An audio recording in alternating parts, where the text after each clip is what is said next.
Cash कंपनीचं मी खरंच मनापासून म्हणजे आभार व्यक्त करते की जर कंपनीचे सीएमडी जर एखाद्या भेटायचं असेल सीएमडी पहिली गोष्ट तर आपल्या याच्यातला नसतो, पण आमच्या कंपनीचा सीएमडी म्हणजे आम्हाला असं वाटत नाही की कुठलं तरी परका आहे.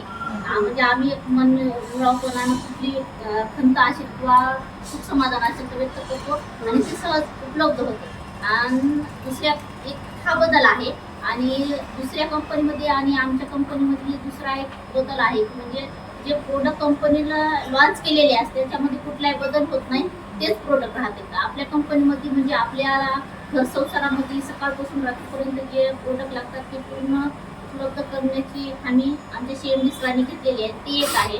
आणि नंतर बाकीच्या कंपन्यामध्ये काय राहते की प्रोडक्ट कुठल्या तरी कंपनीतून किंवा बाहेर देशातून आणलेले राहतात, पण आमच्या कंपनीचं किंवा आमचं एक चांगलं भाग्य म्हणून शन्या आम्हाला आमचे सीएमडी सर असं म्हणत आहेत की तुम्ही स्वतः प्रोडक्ट तयार करा आणि कंपनीला द्या, म्हणजे त्याच्यामध्ये सेवा आणि मेवा किंवा आमचा स्वरोजगार सुद्धा होऊ शकतो आणि आमच्या घरामध्ये सुद्धा आमच्याच वस्तू आम्ही उपयोगाला आणू शकतो, ही एक गोष्ट आहे.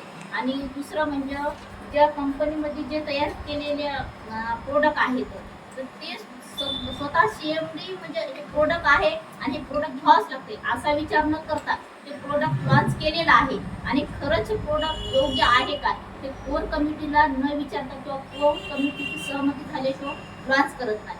हा खूप मोठेपणा आहे सीएमडी सरांचा आणि कंपनीचा.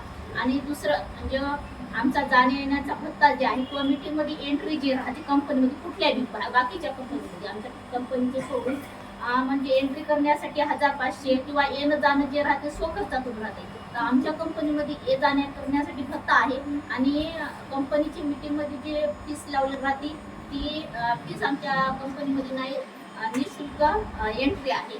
आणि अजून सांगायचं म्हटलं तर कोर कमिटीमध्ये जे मानधन दिलं जातं किंवा भत्ता दिला जातो किंवा इतर म्हणजे काही बोनस आहे तर ते कोर कमिटीला विचारून त्याच्यामध्ये कसे अदलाबदल करायची किंवा कसं कोर कमिटीच्या मेंबरला काम करण्यासाठी एक स्फूर्ती मिळावी किंवा जी नवीन जॉईनिंग आहे त्यांना जर आपण प्लॅन दिला व्यवस्थित जर सगळं सांगलं तर आपल्याला किती प्रकारे आणि किती खरंच जर काम चांगलं केलं तर खरोखर आपल्याला महिन्याला इन्कम हे किती पडू शकते हे ज्यावेळेस पूर्ण प्लॅन आणि पूर्ण बोनस रिवॉर्ड अवॉर्ड जर आपण समजून सांगितले तर इतर कंपनीमध्ये जे म्हणजे लावलेलं राहते बोनस किंवा मॅचिंगचं त्याच्यावरच काम केलं जातं. पण आमची सीएमडी आणि आमची कंपनी जशी वेळ निघेल किंवा जसा दिवस आहे किंवा जसं कंपनीच्या याच्यामध्ये जे काम करणारे म्हणजे फेरबदल करून जास्तीत जास्त इन्कम कसं घेतील त्याच्यामध्ये म्हणजे मीटिंग परत काही ना काय बदल करतात.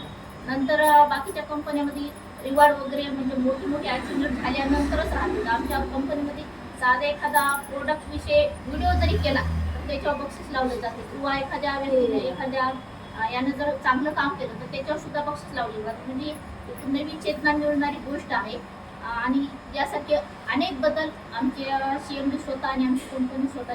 ओके, धन्यवाद.